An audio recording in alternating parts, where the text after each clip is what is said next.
সবাইকে আসসালামু আলাইকুম। আজকে আমরা আলোচনা করব কেন আমরা ফিলিস্তিনকে এত ভালোবাসি। ফিলিস্তিন অসংখ্য নবী রাসূলের পুণ্যভূমি, হিজরতের ভূমি, মহান আল্লাহর বরকতের ভূমি। এজন্যই আল্লাহ রব্বুল আলামিন এই ভূমিতে পাঠিয়েছেন অসংখ্য নবী রাসূল।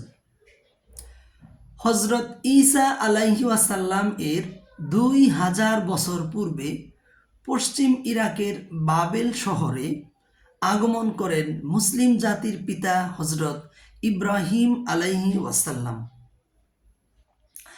আল্লাহর একত্ববাদের পয়গাম পৌঁছাতে গিয়ে অবর্ণনীয় কষ্টের সম্মুখীন হন। এক আল্লাহর ইবাদতের অপরাধে তার বাবা তাকে দেশান্তরিত করার হুমকি দেন।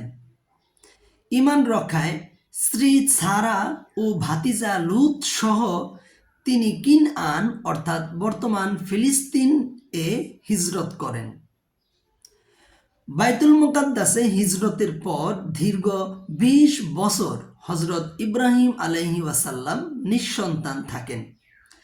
তার স্ত্রী বিবি সারা ইব্রাহিম আলাইহি ওয়াসাল্লামকে বললেন, আল্লাহ আমাকে সন্তান দেননি, আপনি আমার দাসী হাজেরাকে বিয়ে করেন, হতে পারে আল্লাহ তার থেকে সন্তান দান করবেন। হাজেরার গর্ভে ফিলিস্তিনে হজরত ইসমাইল আলাইহি ওয়াসাল্লাম জন্মগ্রহণ করেন। এরপর মহান আল্লাহর আদেশে শিশু ইসমাইল সহ স্ত্রী হাজেরাকে মক্কার নির্জন মরু প্রান্তরে নির্বাসনে রেখে আসেন। হজরত ইব্রাহিম আলাইহি ওয়াসাল্লাম তার প্রথম স্ত্রী সারার গর্ভ থেকে ইসহাক আলাইহি ওয়াসাল্লাম এর জন্মের সুসংবাদ এমন সময়ে পেয়েছেন যখন উভয়ে শেষ বয়সে উপনীত হয়েছিলেন।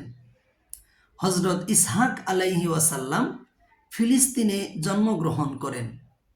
পিতা হজরত ইব্রাহিম আলাইহি ওয়াসাল্লাম এর সঙ্গেই তিনি সেখানে বসবাস করতেন।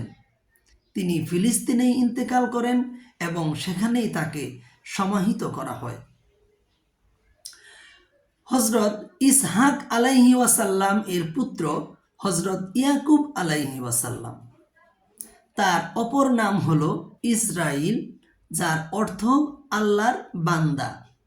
অর্থাৎ ইব্রাহিম আলাইহি ওয়াসাল্লাম এর নাতি হজরত ইয়াকুব আলাইহি ওয়াসাল্লাম হলেন ইসরাইল, যার নামে বনি ইসরাইলের নামকরণ করা হয়েছে। বনি ইসরাইল মানে ইসরাইলের বংশধর। হজরত ইয়াকুব আলাইহি ওয়াসাল্লাম এর 2 স্ত্রী ছিলেন, লাইয়া ও রাহিল। তাদের ঘরে মোট 12 জন ছেলে ছিল। দ্বিতীয় স্ত্রীর ঘরে হজরত ইউসুফ আলাইহি ওয়াসাল্লাম ও বেনিয়ামিনের এর জন্ম হয়। হজরত ইউসুফ আলাইহি ওয়াসাল্লাম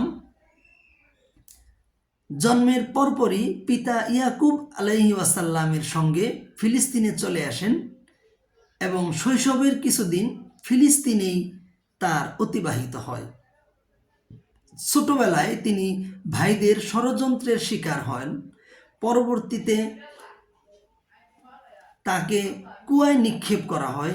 ভাগ্যক্রমে ব্যবসায়ী দল তাকে মিশরের রাজার কাছে বিক্রি করেন।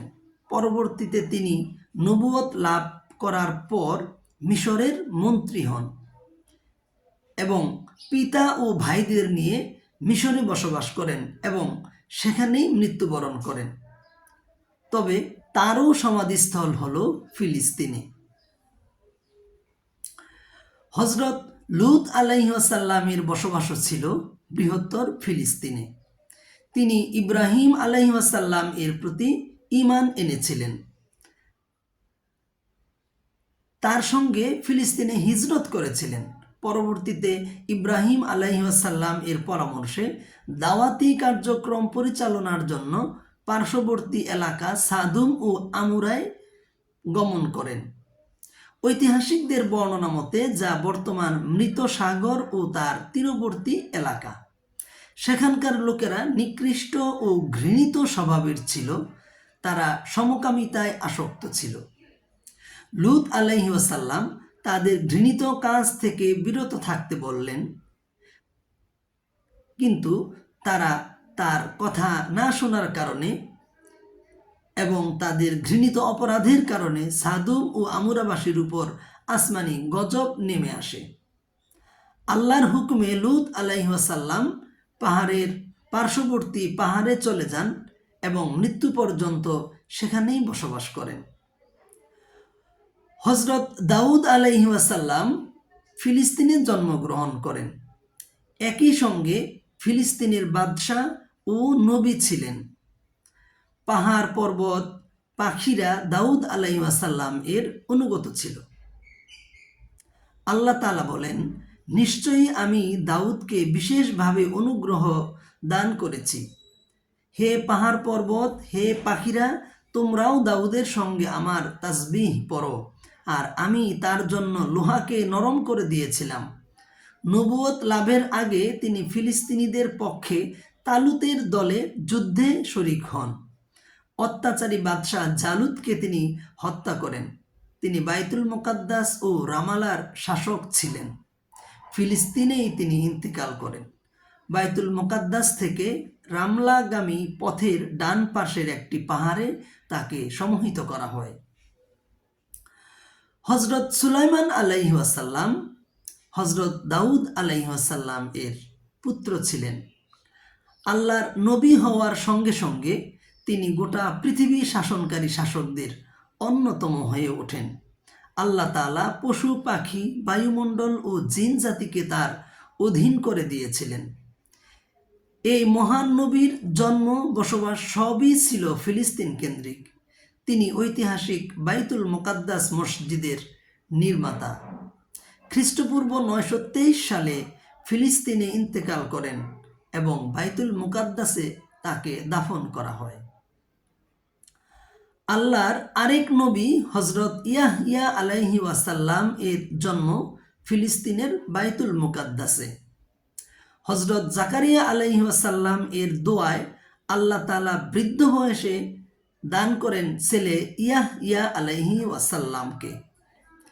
তার মর্যাদা, তাকওয়া, জনপ্রিয়তা ও আল্লাহর দিকে আহ্বান এর কারণে তিনি ইহুদিদের চক্ষুশূলে পরিণত হন, যার কারণে বাইতুল মুকাদ্দাসের ভেতরে তাকে শহীদ করা হয়।